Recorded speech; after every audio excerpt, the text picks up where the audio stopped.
જય હિન્દ, જય ભારત સાથીઓ। આજનો દિવસ એટલે કે 2 ઓક્ટોબર। 2 ઓક્ટોબર એટલે મહાત્મા ગાંધીજીની જન્મ જયંતિ। તો આજે આપણે ચર્ચા કરવી છે મહાત્મા ગાંધીજીના જીવનની અમુક વાતોની। તો ચાલો જાણીએ।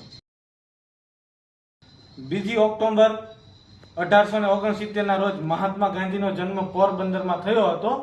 મહાત્મા ગાંધી જ્યારે 1915 માં લંડનથી ભારત પરત ફર્યા ત્યારબાદ તેઓએ સમગ્ર ભારતનું પરિભ્રમણ કર્યું અને ત્યારબાદ ચંપારણ સત્યાગ્રહ, બોરસદ સત્યાગ્રહ, અસહકારનું આંદોલન, રોલેક એક્ટનો વિરોધ અને 1921 માં કોંગ્રેસના રાષ્ટ્રીય અધ્યક્ષ બન્યા। ત્યારબાદ અંગ્રેજો સાથેની વાટાઘાટો બાદ મહાત્મા ગાંધીજીએ અંગ્રેજોને ખૂબ લડત આપી।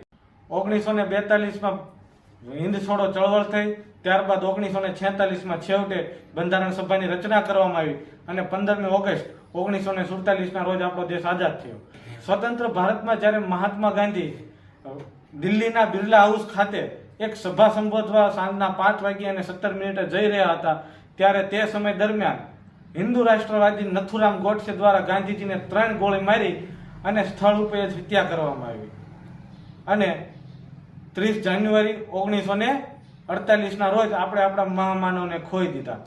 આવા મહામાનવના ચરણોમાં कोटि कोटि नमन। जय हिंद, जय भारत, जय संविधान। हो कद था उनका छोटा सा और सरपट उनकी चाल रे, दुबले से पतले से थे वो चलते सीना तान के। वंदे मातरम, वंदे मातरम, वंदे मातरम।